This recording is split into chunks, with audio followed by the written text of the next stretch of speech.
Olá,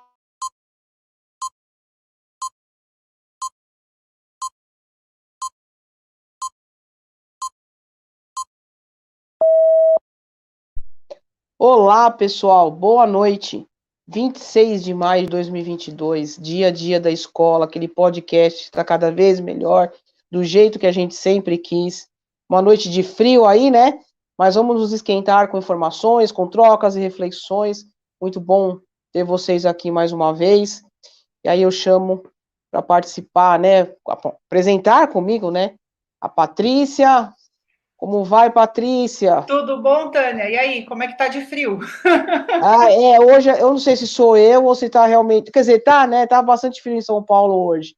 Tá, A gente não está, né, hoje no mesmo espaço, mas acho que o friozinho em São Paulo tá geral, né? Então, com muito bom. certeza. E hoje o nosso tema, aquele que a gente sempre quis fazer, com quem pode Com falar quem a melhor gente do que quer fazer, ninguém, né? exatamente. Porque a gente sempre repete isso, né? Só pode falar de escola quem está ou esteve dentro da escola. Em tempos tão, sei lá, hoje a gente, entre ontem e hoje, na verdade, né, Patrícia? A gente é bombardeado com aquelas informações que a gente não gosta, mas Sim. antes de trazer a nossa convidada, né, de apresentar a nossa convidada, eu vou pegar esses ganchos e não por nada que não seja isso mesmo, da gente entender que a mídia traz, na maioria das vezes, só aquelas notícias ruins que a gente não quer, mas a gente precisa falar delas, mas precisa falar de coisa boa, de muita coisa boa, de quem faz a história dentro da escola pública. Mas vamos lá. Entre ontem e hoje a gente teve 3 notícias, né? Entre o aluno que deu um mata-leão e uma diretora em Tararé, o professor que é esfaqueado pela aluna aqui no Itaí Paulista, na Zona Leste, e Sim. o aluno que joga farinha em uma professora na escola de Santo André. O que acontece, né? Será que vale só a pena o julgamento para cada atitude, dizendo que a melhor coisa é olho por olho, dente por dente? A gente tem que entender o que está acontecendo, principalmente nesses tempos. E eu, mais do que nunca, não vou dizer pós-pandemia, que eu vou Sim. contar para vocês que eu estou em casa hoje positivada, né? É. E a gente vai falar A um pouquinho mais pandemia disso no continua, final. né? Pois é. Infelizmente. Mas a gente fala um pouquinho disso lá no final. Mas, assim, entre essas notícias, que é claro que tem que trazer reflexão, o que a gente quer trazer, diferente muitas vezes da mídia, eu não estou dizendo que a mídia não tenha que trazer isso, mas são coisas boas. E quem melhor para falar de coisa boa, de projetos e de uma história de quem, como eu disse, né, está dentro da escola. Então é com muito prazer hoje que a Coletiva Educação recebe a diretora, né, da escola do Iguatemi, a professora, diretora Suzy Ribeiro. Suzy, seja muito bem-vinda nesse espaço que é tão seu agora quanto o nosso. Boa Bem-vinda, noite. Suzy. E o legal, Obrigada, boa Suzy, noite. e o legal de como eu estava vendo lá, aquele postzinho que a Patrícia coloca, naquele pequeno bio, né, naquele mini currículo e tal, é ler, e eu me identifiquei muitas vezes com você. Primeiro, eu queria te fazer uma pergunta antes de falar disso. Você fez o magistério? Não, fiz Não? contabilidade. Olha só, contabilidade. Aí é um assunto para convidar Eu outra pessoa. quase fiz contabilidade. Então, Mas sou mas é filha quando de eu pais vi que ela professores. colocou. Quando eu vi que ela está na escola pública desde os 15 anos, eu falei, olha só, vai ver que a trajetória é mais ou menos do que a gente sempre fala, né? Faz o magistério, já entra na escola, mas o interessante é que você passou por todos os ambientes. Então, eu queria que você contasse um pouquinho dessa sua trajetória, então, até falando agora, essa coisa bem legal, né? Que é ter feito contabilidade e partido para educação. Conta pra gente, Suzy, onde começa a trajetória da diretora Suzy? Então, a minha trajetória é bem interessante. Eu sou filha de pais professores, numa família de 7 irmãos. Então, a minha casa parecia sempre uma pequena sala de aula, né? O pai dando tarefas, a mãe cobrando lições, e era sempre o pai, às vezes, distante, corrigindo prova, a mãe preparando as atividades das crianças, e a gente sentava numa mesa com 2 bancos, cada lado, um monte de irmãos, e à noite a gente estudava num lugar de ver TV. Então, a Olha, televisão não existia à noite na nossa casa, a gente não via novela, tal, a gente estudava, tinha a banca de estudos, né?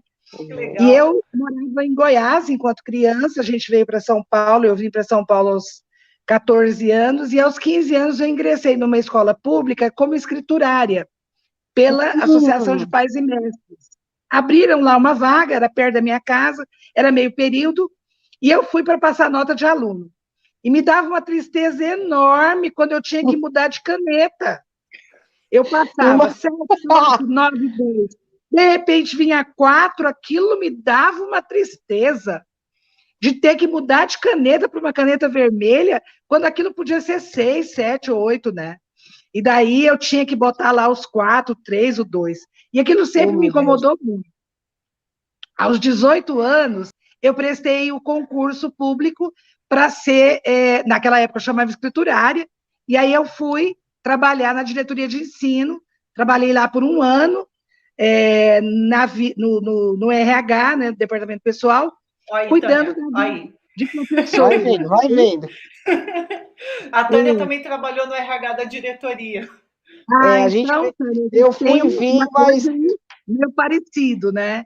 E Né? mais tarde, um ano depois, eu fui convidada para ser secretária de uma escola nova, que naquela época era cargo de confiança, então você era convidado pelo dirigente regional e tal. E era uma escola que estava abrindo, estava começando, era zerada. Então eu fui, tirei os plásticos de cada carteira, olha, coloquei, recortava à noite, quando chegava em casa, um bonequinho, uma bonequinha, uma menina, um menino de revista, para colocar com papel contact no banheiro, porque eu fui a primeira pessoa que cheguei na escola, e lá fui me encontrando enquanto alguém que ajudava, só tinha o diretor e eu, né? Que ajudava nessa parte administrativa. Fiz todas as matrículas, atribuí com o diretor, meu grande mestre, professor Antônio Brasil, e aprendi muito com ele, mas nunca imaginei ser diretora. Sempre gostei da sala de aula, então fiz ciências sociais, comecei a dar aula aos 19 anos, e daí logo deixei, 4 anos depois deixei de ser secretária, virei professora e fui passando todos esses anos na sala de aula como professora. Bem mais tarde, eu fui convidada para ser coordenadora da oficina pedagógica e trabalhei com formação de professores. E essa foi uma experiência muito, mas muito boa, minha. Porque nesse momento eu pude aprender com todos os meus colegas de todas as outras disciplinas as diferentes possibilidades da química, da física, da biologia, da matemática. Minha área era humanas, então eu sempre achava aquilo um bicho de 7 cabeças, e aos poucos eu fui vendo que aquilo conversava com geografia, conversava com português, conversava com história, e aquilo foi me encantando. Numa determinada época da vida, o meu marido disse assim: Suzy, por que você não faz pedagogia? Porque eu sensato. reclamava muito dos meus diretores, porque eu sempre fui uma professora abusada, ousada, de dar aula para os meus alunos embaixo da árvore, de Te dar aula para entendo. os meus alunos na padaria, ia lá, negociava com o dono da padaria, a gente ia falar sobre o que a farinha ia virar o pão, ia virar a rosca, ia virar a pizza e tal. E eu perturbava a minha diretora, dizendo: eu preciso levar minhas crianças lá para ver em loco, para ver. Eu consegui que ele dê 40 cafés da manhã para as crianças. E ela dizia: mas como que eu tiro o professor da sala de aula para você ir lá para a padaria levar essas crianças? E aí eu dizia para ela assim: mas eu já convidei uma mãe, a mãe é professora, ela dá aula à tarde, diz que está disposta a ir comigo de manhã, que aí eu não tiro ninguém da escola. Enfim, eu dei muito trabalho enquanto professora, porque eu sempre quis inovar.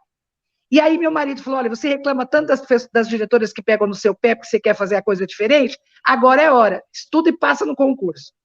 Aí fiz pedagogia, bem em seguida houve o concurso, eu fiz o concurso, passei, fui bem classificada, estudei muito, mas fui bem classificada. Me lembro que meu filho era pequenininho e eu deixava ele com o pai, o fim de semana quase todo, para poder estudar, para poder ir para o cursinho, para fazer as leituras dos livros e fazer os resumos para emprestar para os colegas que trabalhavam mais que eu, enfim. E, finalmente, eu fui chamada e disse assim: eu quero ir para uma escola que eu possa fazer a diferença e quero me aposentar nela. E fiz uma lista de 10 escolas. E, na minha 7ª opção, chegou o Jardim Iguatemi, que era uma escola que, durante os 6 meses anteriores ao concurso, passou por um processo bem difícil, porque a diretora era muito querida, ela não ia prestar o concurso, porque ela tinha outro cargo da prefeitura, então não cabia, e a comunidade se revoltou, porque viria alguém que não era quem estava. Isso, e eu disse assim, bom, eu sou tão briguenta e gosto tanto de desafio, acho que essa é uma comunidade gostosa para eu assumir. Mas estava na minha lista, né? E quando chegou na minha vez, o Papai do Céu preparou essa escola, eu disse, escolhi, então vim. Foi uma jornada muito complicada. O primeiro ano eu chorei todos os dias, ninguém me queria, era pedra, era tijolo, era ovo, muitas coisas complicadas, muitas ameaças de vida, né? Mas eu sempre acreditei que eu podia fazer a diferença, sempre tive uma equipe que acreditou no meu trabalho. Tenho hoje gente que está antes de mim, que ainda está aqui, que eu costumo falar que são meus olhinhos, minhas perninhas e meus braços, e já podia ter me aposentado há 12 anos e meio, e continuo aqui achando que eu ainda posso fazer algumas coisas que acredito que é possível. Então, estou aqui na escola há 20 anos já, e na vida do dia a dia, e fazendo coisas das quais me orgulho muito, tenho um amor imenso pelo que eu faço, sou muito dura, sou muito brava, assim, no meu dia a dia. A Suzy tem uma fama ali na Leste 3, né, Suzy? 4, 5, 1, 2, aquilo corre, né? Mas a gente trabalha com 3 pilares, eu acho muito interessante falar neles, falando um pouco da minha jornada, do meu percurso. O primeiro pilar é o planejamento. Eu acho que nada se faz sem planejamento, né?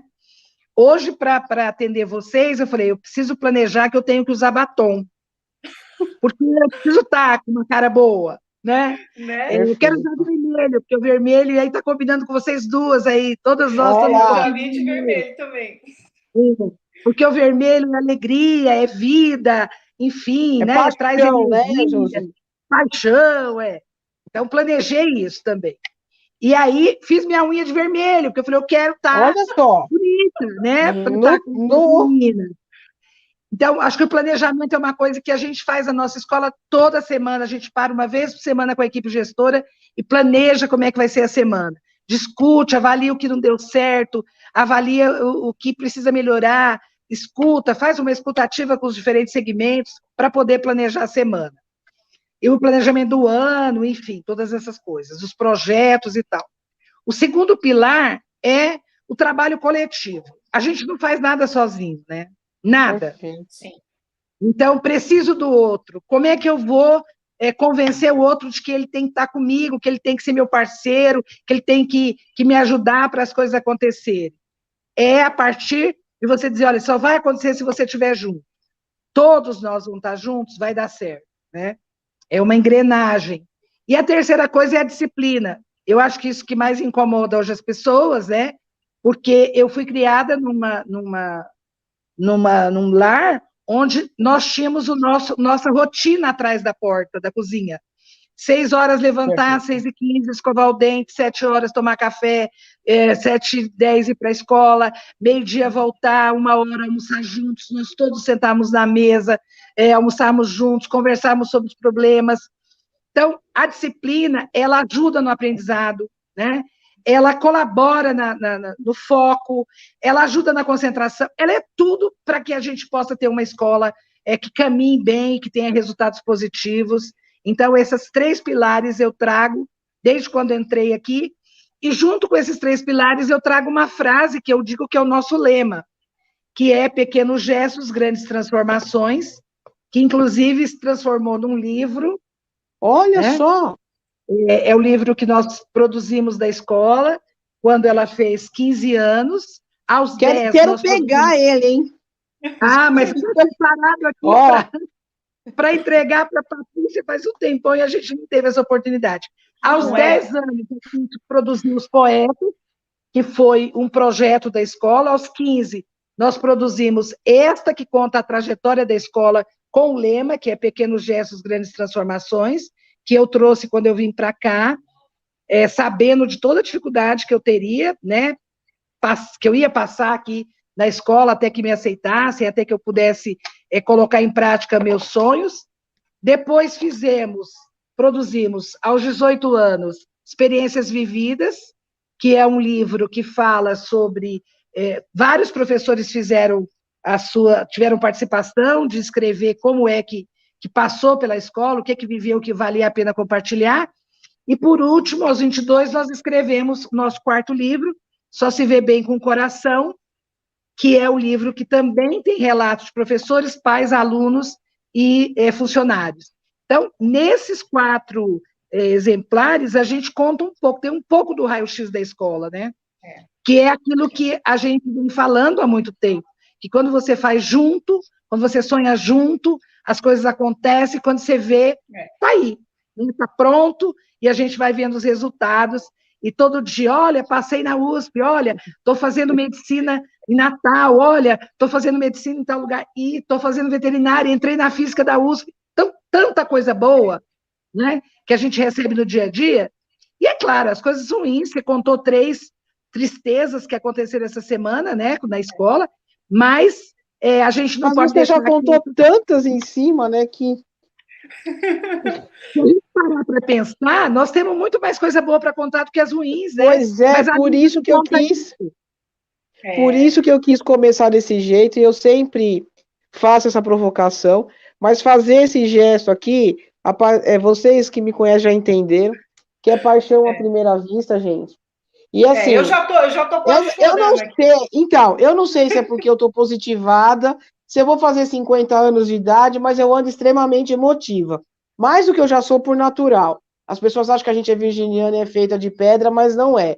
Mas eu ando mais emotiva do que nunca, e ontem, é claro, quando você pega um teste positivo, passa 1000 coisas na sua cabeça, mas ouvindo você falar, Suzy, esse ano eu tenho 30 anos que eu peguei o diploma de magistério, mas, na verdade, 33 anos como educadora. E, assim, você só nessa fala aí, deixa eu ver aqui, de 16 minutos, falou aquilo que eu sempre acreditei, que a gente sempre acredita, e não é à toa que a Coletivo está aí. Sim. É vencer as pauladas e as tomatadas, é se posicionar, porque você precisa se posicionar. Os seus 3 pilares falam do que a gente fala todos os dias quando a gente pensa, da importância do planejamento...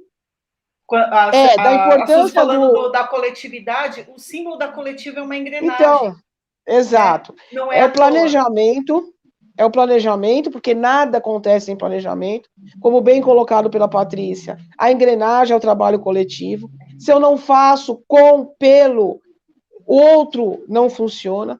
A disciplina, que, como você bem disse, as pessoas têm uma dificuldade de entender a necessidade dessa disciplina.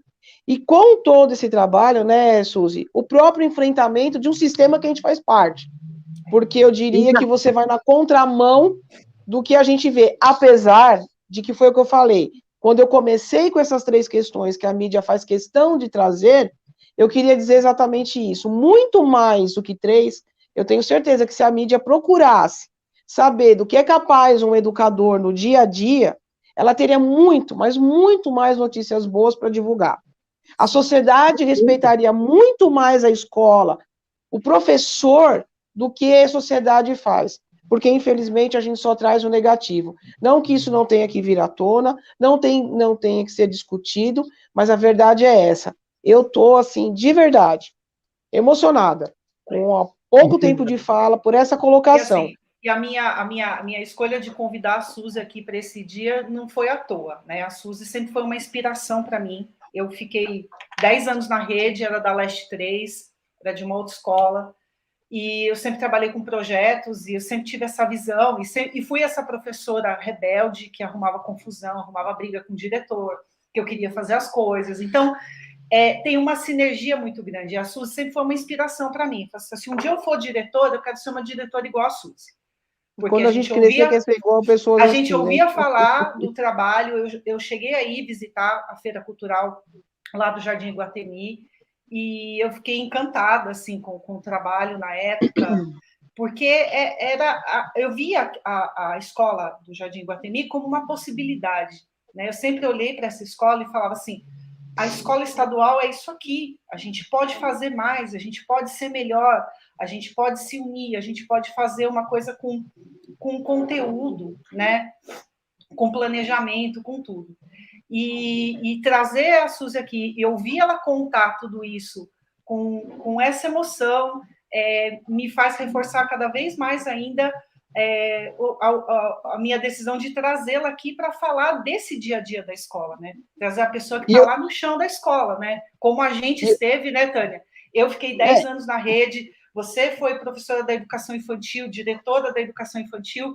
Então, quer dizer, é uma conversa de professor, né? Uma conversa de quem está ali, que conhece e sabe o que está falando, né? É muito emocionante para mim. Eu sou, assim, suspeita.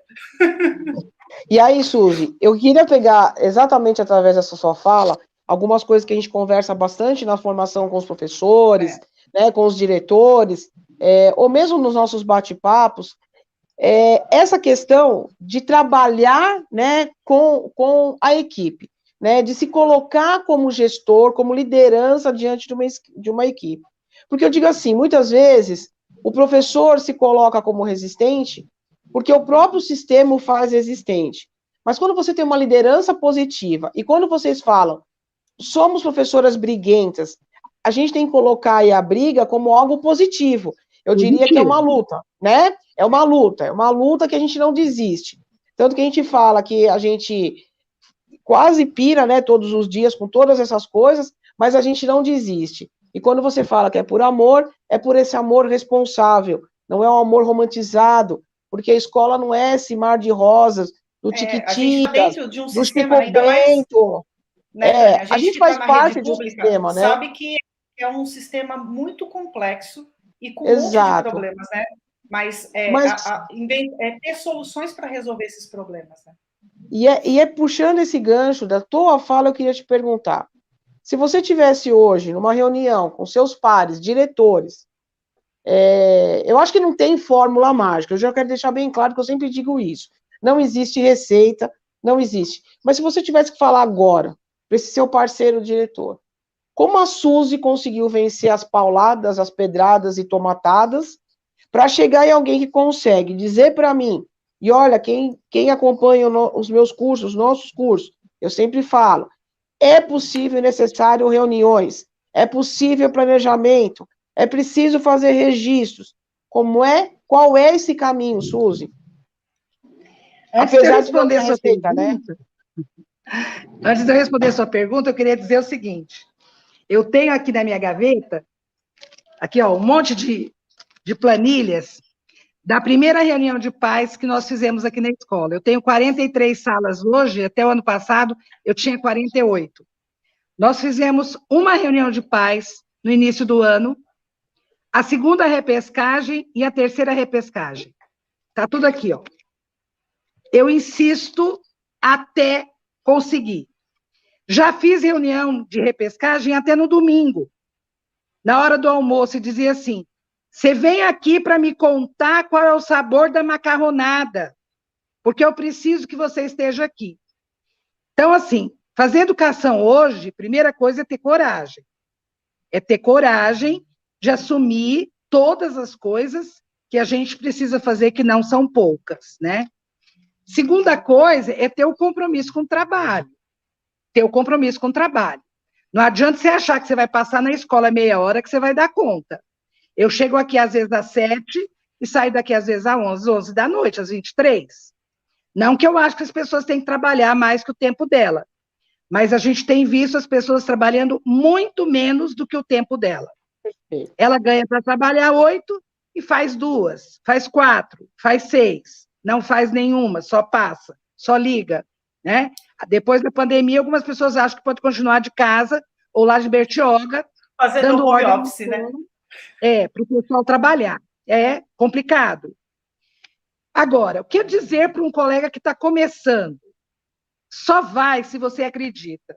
Se você não acredita, vai fazer outra coisa. Porque as crianças precisam disso. Numa certa ocasião, me perguntaram por que eu ia trazer meu filho para estudar aqui. Eu só tenho um filho, um único filho, Eu trabalhava na universidade dando aula e o mantenedor disse, olha, você pode colocar seu filho em qualquer escola que eu tenho. Ele tinha 5 escolas. E eu disse, não, não vou colocar, eu vou levar para a minha, porque eu acredito no que eu faço. E alguém me perguntou, por que você pôs seu filho na sua escola?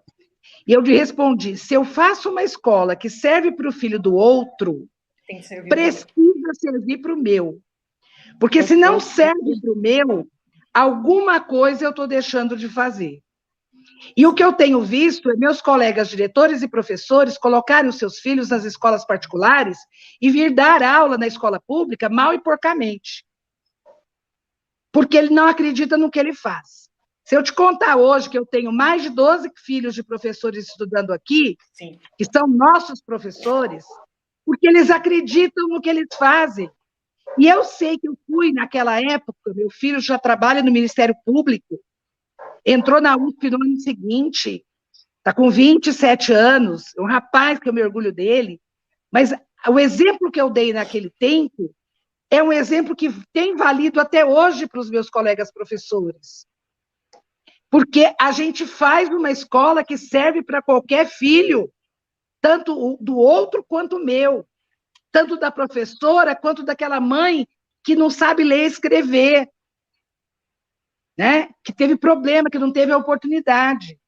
Então, eu penso que para quem está entrando, para quem está olhando para a escola enquanto algo de trabalho, realmente precisa acreditar. Quando você acredita, não tem fardo pesado, né? Porque o trabalho vai acontecendo e a gente vai ganhando pessoas para fazer parte. A gente vai vendendo a ideia, a gente vai sonhando junto e eles vão vestindo a camisa. Hoje eu tenho uma equipe gestora muito boa, que eu confio, que eu posso ir de férias. Antigamente eu saía de férias e voltava para a escola. 2, 3 dias eu ligava. Hoje eu saio 20 dias e não preciso ligar, porque eu sei que tudo vai funcionar, né? Hoje eu tenho professores que me conhecem porque eu estou aqui há 20 anos. Hoje eu tenho vários colegas diretores que foram meus professores e eu acho que a escola que mais produz diretor em São Paulo é a nossa. Porque eles se encantam com a possibilidade de ter uma escola que de verdade é viva, acontecem as coisas, né? Somos os primeiros do IDESP, somos os primeiros do SARESP, somos os primeiros do ENEM na nossa região. Estudamos há muitos anos, né, Suzy? Há muitos anos, não é de agora, não. E tem uma pegação no nosso pé.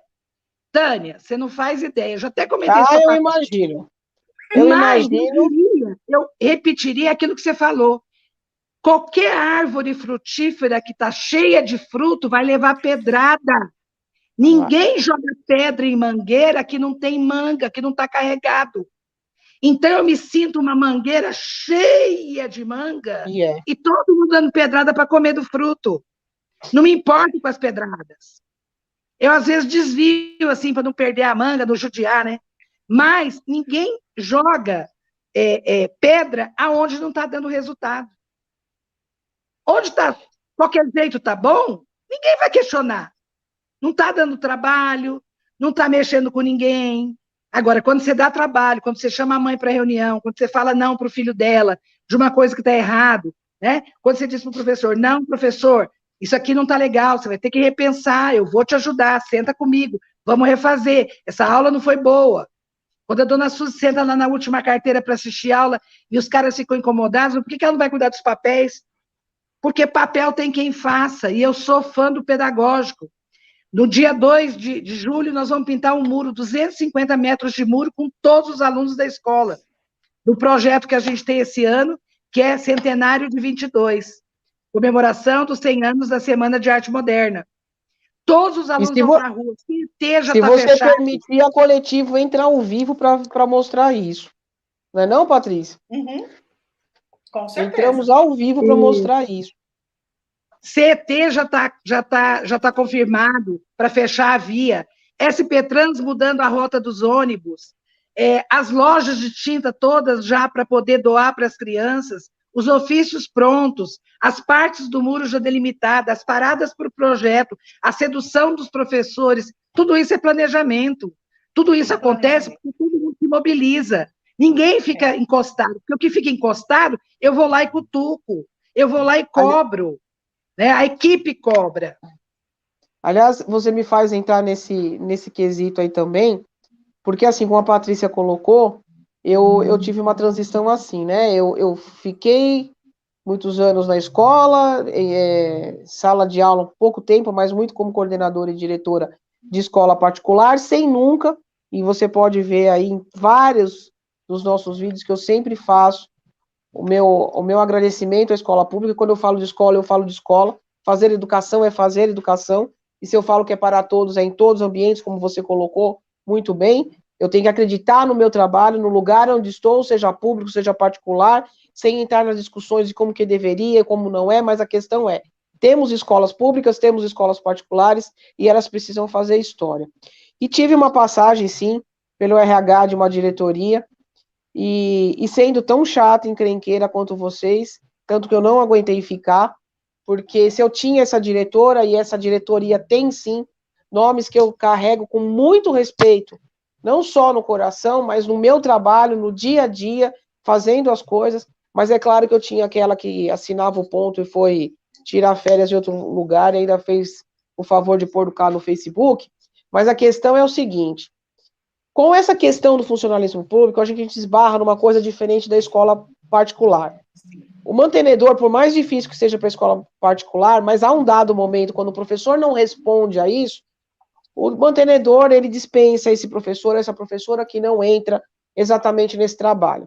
A gente sabe que para um diretor, para uma diretora da rede, seja do Estado ou da Prefeitura, quando o professor é concursado, é mais complicado. E aí, infelizmente, há colegas de profissão que usam disso como muleta e ficam numa briga, né, mesmo que não declarada, com esse diretor. E eu sempre falo isso, existe um estatuto. Se ele tem direito, ele também tem deveres. Como é que a Suzy, diretora, lida, passa por essas coisas com esse cara que acha que passou no concurso público e tá ótimo para ele, e lá ele está seguro para o resto da vida, mesmo que ele não faça nada? Como é que a Suzy passa por essa problemática? Porque acontece, a gente sabe que infelizmente acontece muito. De uma forma muito tranquila, chamo ele para sentar, para conversar e sugiro a remoção. Vai ser feliz no outro lugar, porque o seu perfil não cabe aqui, não combina, as crianças estão reclamando, o senhor não melhora a sua aula. Muita gente já foi, porque não deu conta. E os alunos são exigentes, e os alunos cobram. E eu tenho professores que estão aqui há 20 anos, tem professor que está aqui antes de mim. Quando eu cheguei já era efetivo, e estão aqui ainda. Né? Então, quando eles vão escolher a aula, meio que já se sabe, como a Patrícia falou, da lenda Suzy Rocha, né? Que ela cobra mesmo, que ela vai exigir, que ela vai brigar, que ela é bruxa, e faço tudo isso legitimamente em nome dos alunos. O aluno precisa ter aula. A aula vai até às 11, então eu não vou dar sinal 5 para as 11, 23, eu vou dar o sinal às 23. Quando eu cheguei aqui, existia um toque de recolher às 9h30. E aí falaram, agora a gente vai chegar essa diretora 9, a gente vai aproveitar para pegar 9h30, todo mundo vai sair. E eu entrei nas salas para me apresentar, no dia 2 de fevereiro de 2002, e de sala em sala eu passei manhã, tarde e noite, eu era professora da prefeitura também, exonerei a prefeitura para ficar só aqui, passei e disse para todas as salas, meu nome é Suzy, contei um pouco da minha trajetória, e eu queria que vocês levassem um recado para casa, dissessem lá, se vocês sabem quem foi que lançou o toque de recolher, que se a gente, receber um telefonema dizendo, olha, é um toque de recolher, tem que sair 9h30, eu vou desligar o telefone, vou ficar só eu para saber disso, e vou esperar a gente virar notícia de jornal no dia seguinte. Escola Estadual Jardim Guatemi, morre 800 alunos do período noturno, com a diretora, o vice-diretor e a coordenadora do noturno, porque houve um pega-fogo. Eu fiz isso.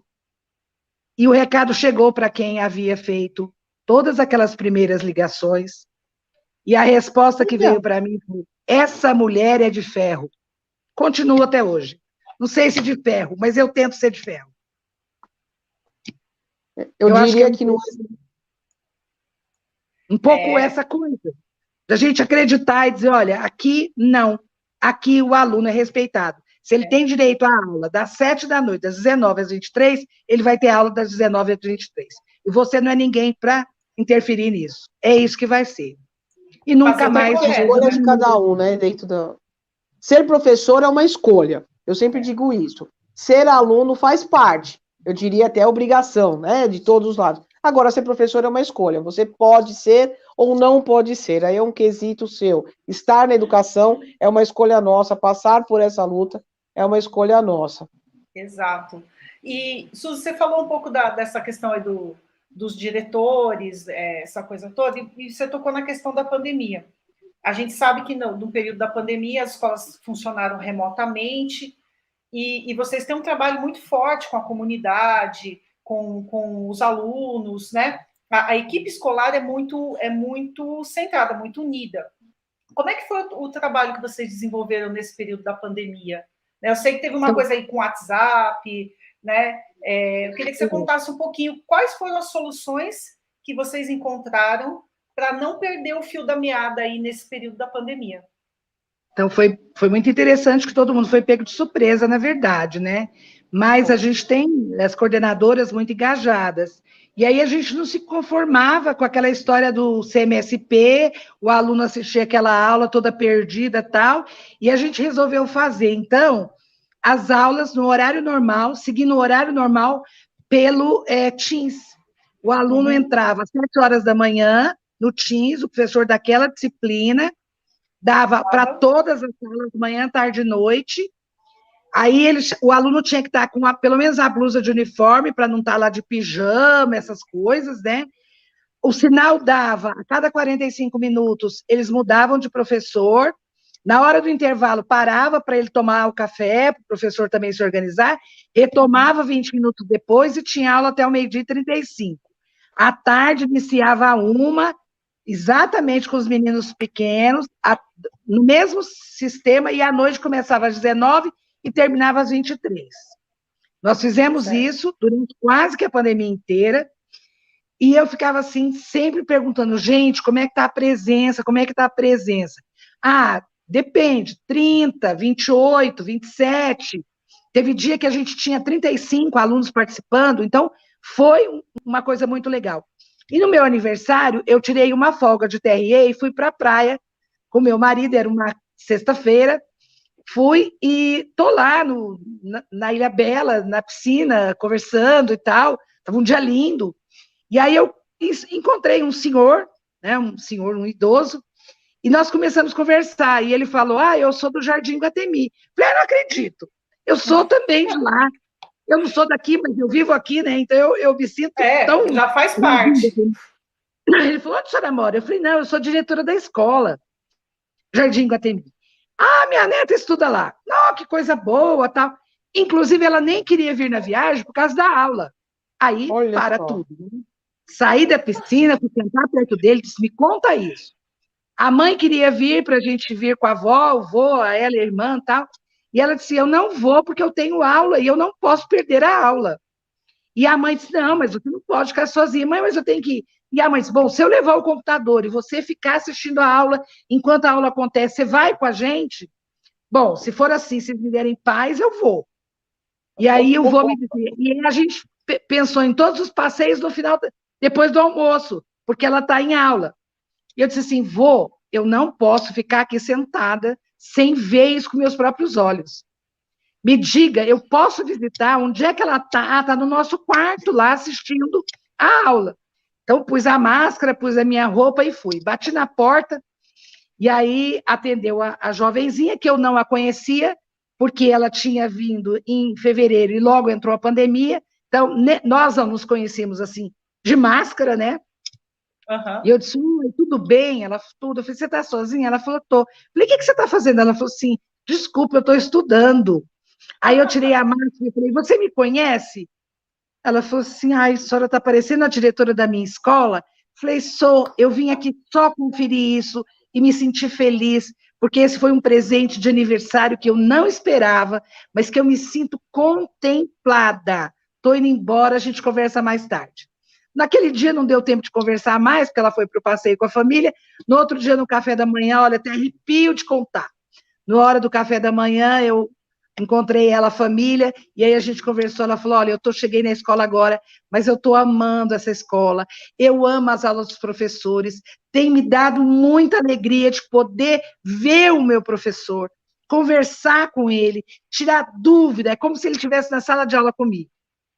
Então, isso não tem preço para um diretor, isso não tem preço para uma equipe que acredita, né? E a gente conseguiu manter isso durante a pandemia, mas para o final tivemos que deixar alguns dias, pular alguns dias, alternar, porque estavam todo mundo esgotados, né? Porque você falar da aula online não é a coisa do presencial. Há um desgaste muito maior, e até porque o grupo não estava acostumado, os alunos também não. Mas foi uma novidade para todo mundo. Né? Foi uma saída muito, muito, muito corajosa, né? Assim, de um saque das coordenadoras, e a gente conseguiu manter isso, a escola viva durante o período da pandemia, e o que a gente está fazendo aqui, né, ver vocês, conversar, trocar uma ideia, foi realmente um negócio muito legal. Perdemos alguns alunos? Perdemos, né?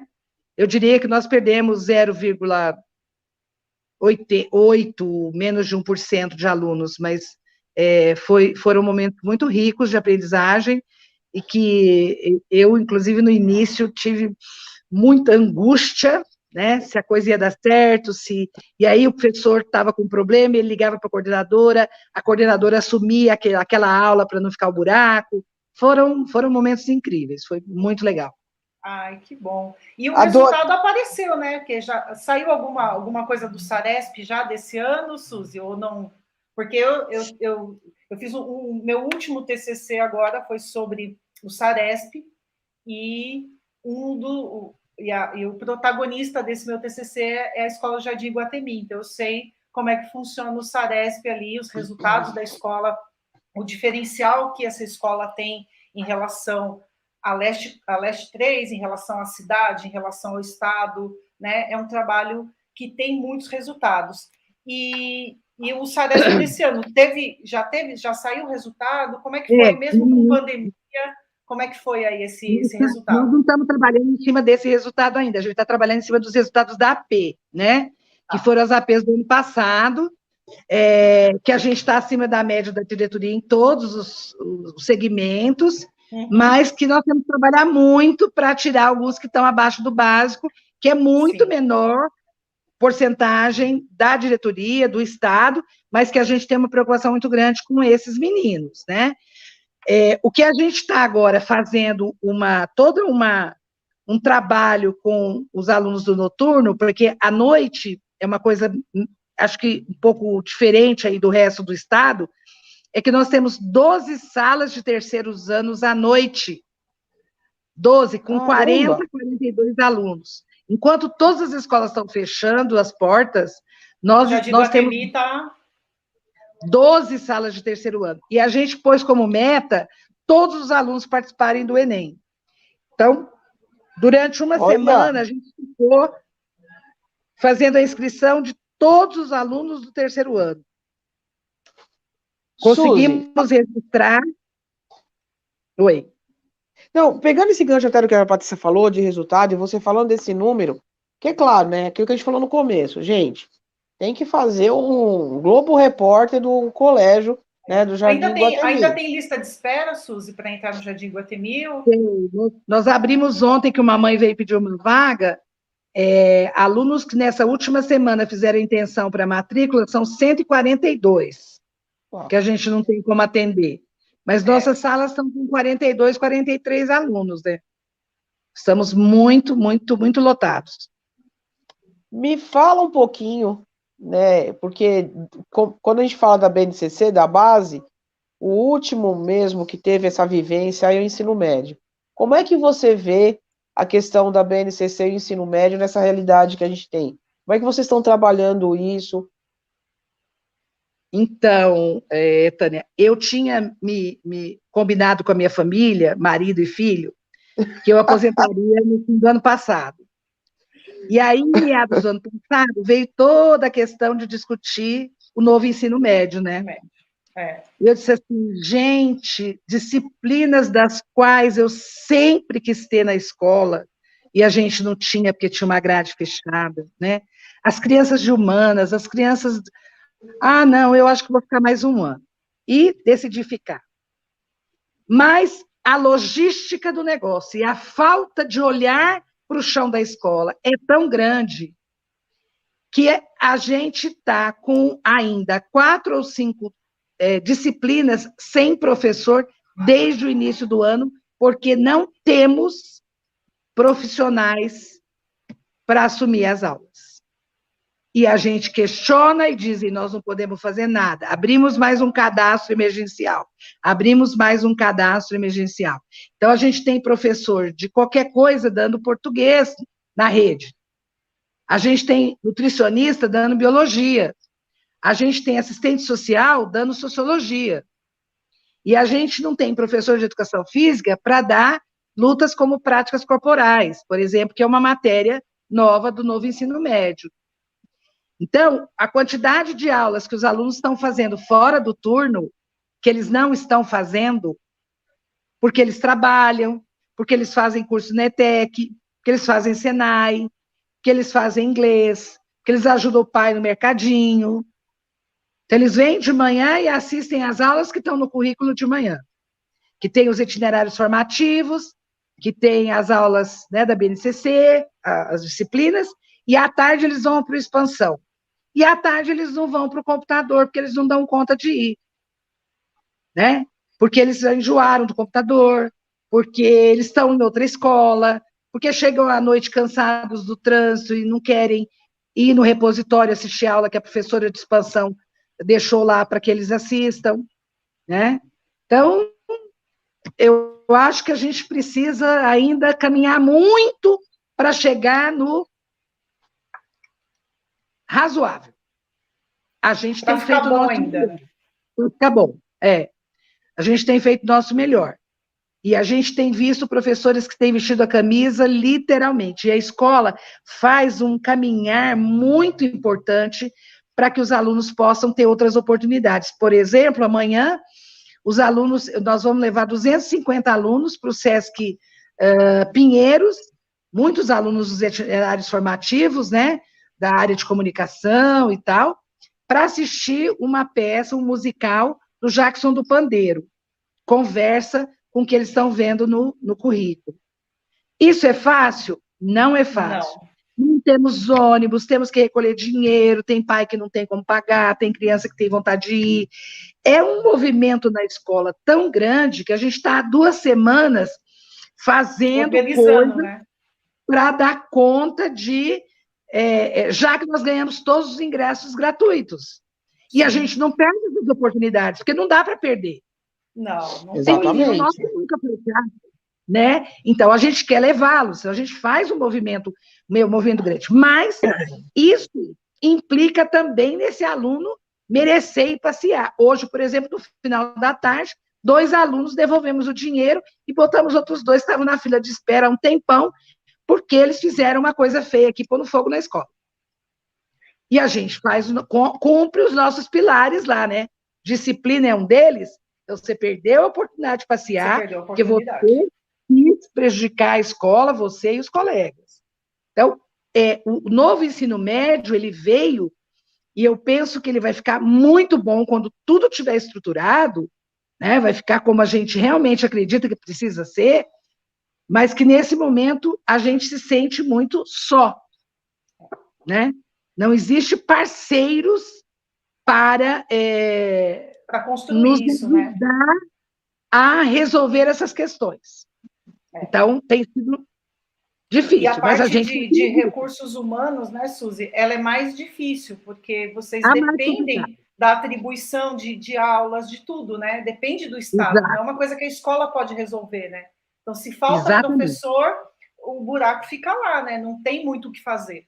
A Suzy não pode Exatamente. chegar e falar assim, ó, eu vou te contratar aqui ok, depende de uma estrutura que vai além das possibilidades, né? Exato. E a Isso gente não tem professor na rede, né? Esse ano eu tenho assim, a alegria de dizer que eu recebi 3 professores que foram nossos alunos. 3 Olha novos só. professores. Já tenho outros que são, a nossa coordenadora, inclusive, foi nossa aluna. Mas 3 professores novos aqui na escola que foram nossos alunos que já voltaram com professores, né? Então é muito legal, porque eles conhecem as regras, eles conhecem a questão da disciplina, eles conhecem a questão do trabalho coletivo, eles sabem que as coisas precisam funcionar bem, né? Então são aqueles que a gente não precisa de novo ensinar, né? Porque eles já chega integrado, né? Eu amei o comentário. Eu amei o comentário da Roberta Santos, eu não sei se ela é professora ou o que ela é na escola, mas dizendo, né? Ou ama ou odeia. Eu gosto de gente assim, que é odiada e amada na mesma proporção. Me identifico com essas pessoas. Mas pegando aí essa questão da sua colocação. Deixa eu só Oi? colocar uma coisa importante, Tânia. A Roberta, Oi? ela foi nossa professora. A Roberta foi nossa professora há muito tempo. Foi minha parceira na escola de tempo integral, quando nós fomos experimentar, assumir esse desafio. E hoje ela não está mais na educação, se aposentou, mas é uma pessoa que contribuiu muito com a gente aqui enquanto docente e depois comigo lá na outra escola, como minha parceira na gestão. Então, salve as Robertas desse país, né? Mas achei interessante porque é isso, né? A gente sabe se um trabalho é bem feito quando a pessoa é amada e odiada na mesma proporção. Porque a gente imagina por que ela é amada e consegue entender nesse processozinho por que ela é odiada, né? Porque sempre tem alguém querendo ficar deitado na rede. Mas quando você coloca essa questão da BNCC, eu acho importante essa colocação, e aí vem aquela história que a gente sempre reafirma aqui, fazemos parte de um sistema e a gente tem que fazer a nossa parte, como a Suzy está provando aí, não só, né, porque não é só na fala, a Patrícia comprova isso ali, não só nos resultados, mas essa busca, nessa vivência aí de ter, né, mas assim, a gente precisa entender dentro do sistema o papel de cada um de nós. E aí fica sempre aquele meu recado, e veja, isso não é uma crítica, não é facilitando a vida de ninguém, como eu disse, eu vivi dentro de uma diretoria de ensino durante 5 anos, e eu sei muito bem como é o trabalho do supervisor, quantas vezes o trabalho burocrático, né, consome o trabalho desse supervisor no dia a dia, mas a gente não pode deixar de dizer, supervisor, você precisa ser parceiro, né? A gente precisa, né, olhar para a escola e às vezes ter um enfrentamento, a coragem do enfrentamento, porque a BNCC está aí, tem escolas querendo fazer um bom trabalho, e muitas vezes a gente, pelos mais diversos motivos, se deixa levar por essa burocracia. De uma coisa que precisa ser construída, é bem verdade, porque a BNCC nos diz uma coisa, mas quando a gente olha para o dia a dia da escola, que diz que uma aula tem que ter 50 minutos, já esbarra em algo que a BNCC diz, né, que é fazer essa escola estar viva, é fazer essa escola para todos, e eu tenho 50 minutos para fazer isso, nem mágico tira coelho da cartola, mas em contrapartida... 45. Oi? Hoje 45. Então, Hoje 45 né?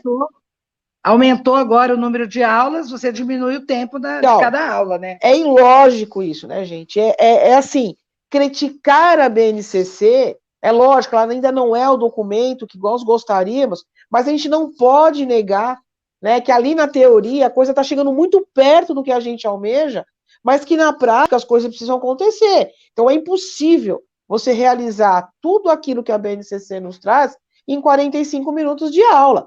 Um professor tendo que transitar de uma escola para outra para completar a sua renda. E aí o que eu digo é isso, as diretorias precisam, de repente, trocar. Hoje eu vejo a Suzy falando, mas eu vejo também, Patrícia, quando eu conversei com o William do ProBio, né, o trabalho que eles fizeram numa escola particular, quantas coisas a Suzy e o William poderiam trocar, por exemplo, em uma reunião de diretoria, onde os diretores colocariam... Acontece, né? Exatamente, e principalmente de escola particular com escola pública. De repente o William nem sabe que uma Suzy existe e vice-versa. Então, assim, mas eu quero esse trabalho... do William. Oi? Me dá o contato do William. De com Eu todo prazer. Aliás, a gente pode até pensar no segundo semestre, Patrícia, de uma conversa 4 aqui, né? Com certeza. Porque falando exatamente do ensino médio, que a gente sabe que é essa questão, mas é isso que eu quero dizer. As portas da diretoria não tá para só um MMR de resultados, que você tem que ir muitas vezes, você vê diretor, porque a realidade de cada comunidade é uma, e assim não existia essa troca. Então a gente às vezes se rende a uma burocracia. E é verdade, eu vou falar como a Suzy, rasgar o verbo. Para manter um cargo, né, muitas vezes não é um cargo de concurso, mas é a indicação, você mantém e foge daquilo para que a educação existe, que é o aluno. Então, assim, é claro que a gente entende um aluno que não aguenta mais o computador. Eu confesso, tem dia que, de verdade, se eu pudesse desligar o meu celular, eu faria isso. Porque foi estressante, foi maçante. Não é só um reaprender, né, de dar aula diante de uma câmera, que é diferente, como a Suzy colocou, e a gente já colocou tantas vezes aqui, a Patrícia, nessas discussões. Antes fosse, a gente está tão...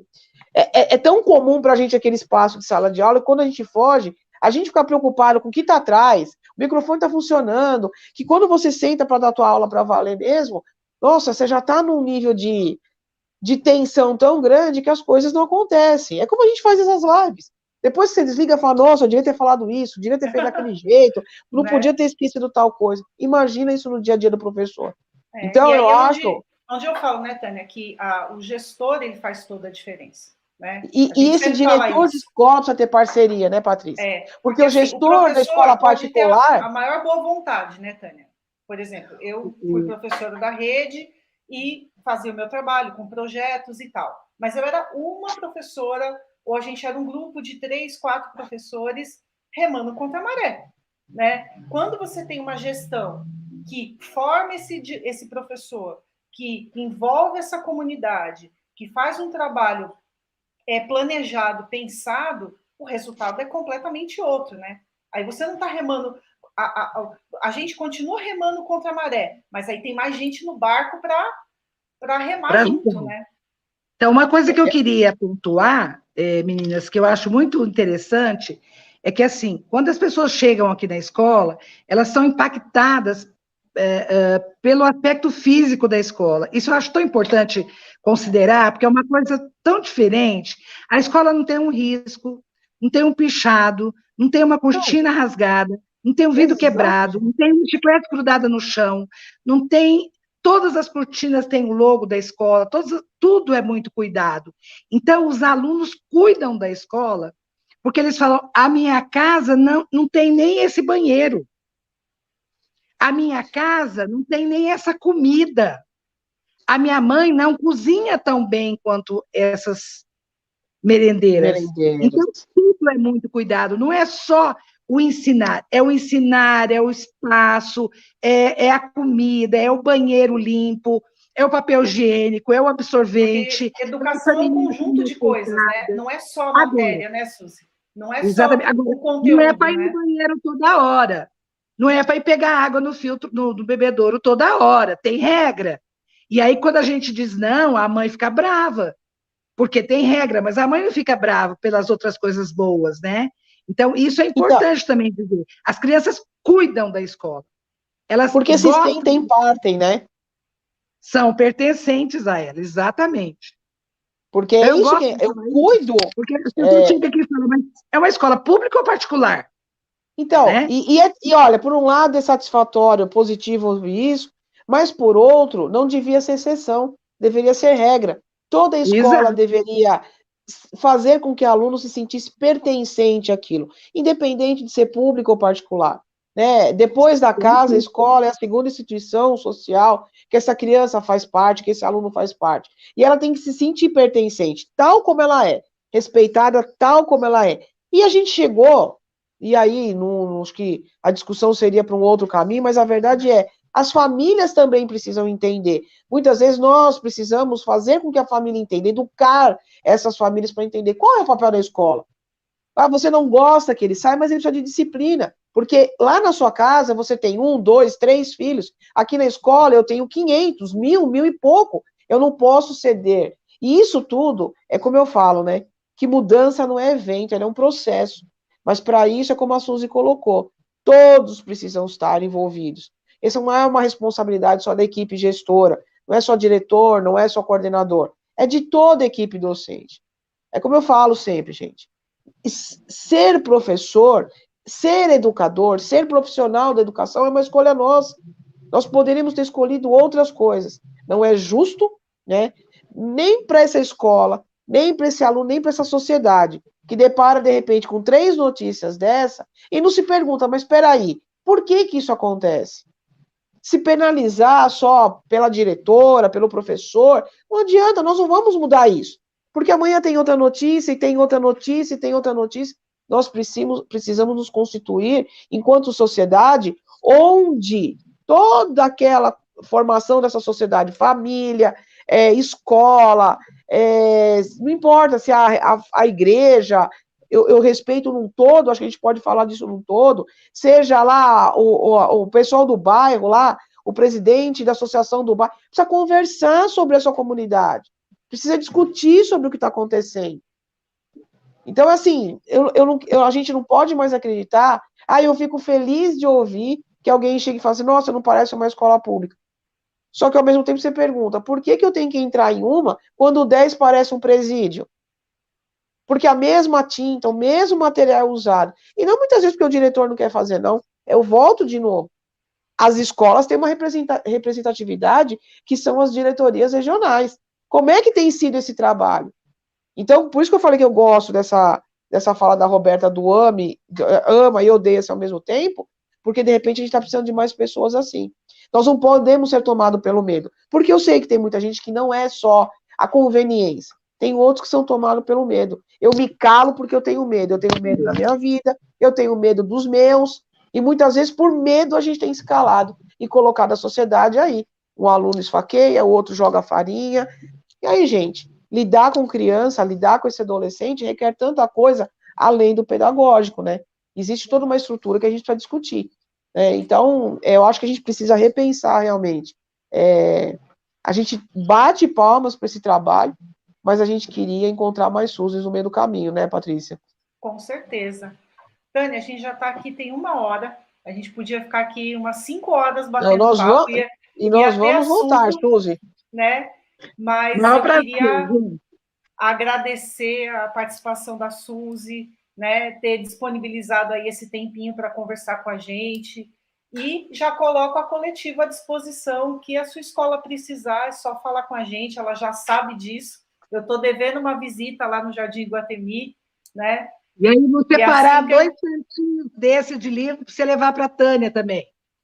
Pode deixar. Mas você não vai separar para trazer, não, porque nesse dia dessa visita eu quero estar junto. Agora, é assim, ó, você atiçou aquele ladinho, mas assim, porque é assim, é bom demais, de verdade, isso não é da boca para fora. Não, assim, não é. A gente, hoje, de verdade, para coletivo, eu acho que eu diria que você realizou um sonho. Porque é muito especial. Difícil, sem demagogia, eu vou te falar por quê.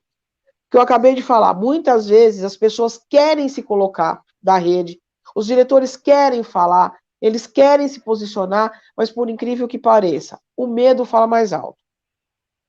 O medo de expor o seu cargo, o medo de expor o seu trabalho, o medo de expor muitas vezes a sua própria vida, sabe? Então, assim, hoje você traz, para mim é como se fosse, eu não digo nenhuma luz no final do túnel, para coletivo você traz aquela ideia de que é possível. E que se realmente a gente fizer tudo isso junto, é possível. É possível que a gente realize um trabalho, é possível que a gente se proteja, e é possível que a gente pense numa geração melhor cuidada, melhor educada, com perspectivas, mas para isso, assim, a nossa geração ainda vai ter que lutar muito. E aí eu queria agradecer, Suzy, se você quiser deixar um recado final, queria falar mais alguma coisa aí para o nosso público, o pessoal que está assistindo. Eu quero agradecer aí o convite de vocês, né? Reforçar o convite de vocês virem nos conhecer pessoalmente. É um prazer. Com certeza, só marcar. Já vou marcar. E dizer que é sempre bom falar daquilo que a gente acredita, é sempre bom falar das coisas que dão certo, e que a educação tem muito para dizer, tem muito para contribuir, e que nosso próximo livro sai, no máximo, no início do ano que vem, que vai se chamar Só se vê bem com o coração, foi o último, e vai se chamar O Essencial é Invisível aos Olhos. Então, é nosso livro amarelinho, que provavelmente sai até abril, maio do ano que vem, e eu acho que vai ser um prazer ter um capítulozinho de vocês nele, das duas aí. Oh, vai ser um prazer. Mais do que um prazer. Eles vão poder falar da gente. Com certeza. E obrigada e aí pelo manda convite. pra gente a capa dos livros que a gente coloca nas redes da coletiva para o pessoal conhecer, né, esses livros aí. É quando a gente for lá buscar, a gente coloca, Tânia, pode deixar. E tirar foto dos outros, acho que a gente tem que mostrar esse trabalho. E o trabalho de vocês do muro lá, a Tânia falou que gostaria de fazer uma matéria. A gente tem que estar ao vivo aí. A gente vai se falando, fantástico. Porque é um trabalho muito legal e as pessoas precisam conhecer isso, porque a gente só ouve notícia ruim sobre educação, a gente precisa mostrar que é possível, né? Que a gente pode pegar o sistema que a gente tem, espremer ele e fazer uma limonada, né? É bem obrigado, isso, é a gente na contramão. E eu, como a Patrícia colocou, Suzy, queria demais agradecer a tua presença. E quando eu falo da Suzy, é agradecer essa equipe da escola Jardim Guatemi, porque a Suzy só conseguiu chegar onde ela chegou, porque essa equipe, apesar de ter sentido no começo, eu não tenho dúvida, mas abraçou essa comunidade, abraçou esses pais, esses alunos, abraçaram isso. E aí, sem exagero, eu falo isso muito nas minhas aulas, cursos e palestras, e venho aqui com prova disso. É assim, quando a gente fala de uma Montessori, quando a gente fala de uma Pickle, quando a gente fala de uma Laguzzi e tantos outros, as pessoas se apegam muito na metodologia, né, nos materiais. E eu sempre digo, antes de fazer uma crítica ou adotar esse material, ou nosso, né, eu amo de paixão, não vou deixar de citar o nome dele, Paulo Freire, tente entender o olhar que esse educador teve para a educação. É o que você faz, Suzy. Você está junto com essas pessoas que não tiveram medo de lutar, que têm um olhar de amor de verdade, educação, mas que não tem, de repente, ainda o nome no hall como eles têm. Mas, assim, que está fazendo história. Acredite que você, a sua equipe, essa escola estão fazendo história. E o que eu falei, o meu desejo é que muitas outras façam história como vocês estão fazendo.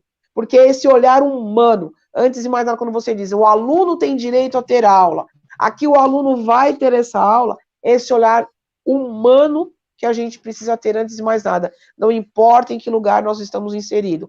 No colégio, que o pai paga 5 mil reais de mensalidade, ou na comunidade, que muitas vezes o aluno vai para comer antes de mais nada. Mas é isso, a gente só vai escrever uma história diferente quando a gente tiver coragem realmente de escrever, e não porque alguém fez, não, é porque a gente faz. Na nossa realidade, no nosso dia a dia, nas nossas lutas, que não são poucas.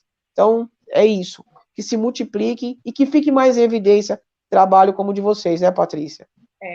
Obrigada, gente. Obrigada a vocês que ficaram assistindo a gente até agora. Tânia, você vai encerrar, porque eu já vou tirar a gente Exato. aqui. É rápido, mas assim, é preciso ressaltar, como eu falei no começo, gente. A pandemia não acabou, nós estamos tendo aí aumento de índice novamente. Positivar ontem não foi das melhores notícias, apesar de agradecer muito ao SUS, à ciência, pelas vacinas, porque eu tenho certeza que uma pessoa cardíaca, com todos os problemas de respiração, não estaria aqui com essa facilidade hoje. Então, a gente precisa repensar. A gente precisa repensar nos cuidados, a gente precisa repensar nesse afrouxamento que tem acontecido, na importância do uso de máscaras e tudo que a gente for fazer. Eu estou conversando com vocês com o ventilador ligado, com janela aberta, apesar do frio, porque a gente acaba colocando os nossos em perigo por conta, muitas vezes, da irresponsabilidade do que a gente faz aí fora. Então, a gente precisa repensar urgentemente nisso. A gente não terminou isso, a gente não conseguiu vencer, então a gente precisa ter responsabilidade ainda com o Covid e com os nossos e com os dos outros, que a gente precisa cuidar também. Não adianta só cuidar da nossa árvore se a floresta não estiver bem cuidada. Então, se cuidem. Fiquem bem, fiquem com Deus. Até a próxima quinta-feira, no próximo nosso programa do dia a dia da escola. Até lá.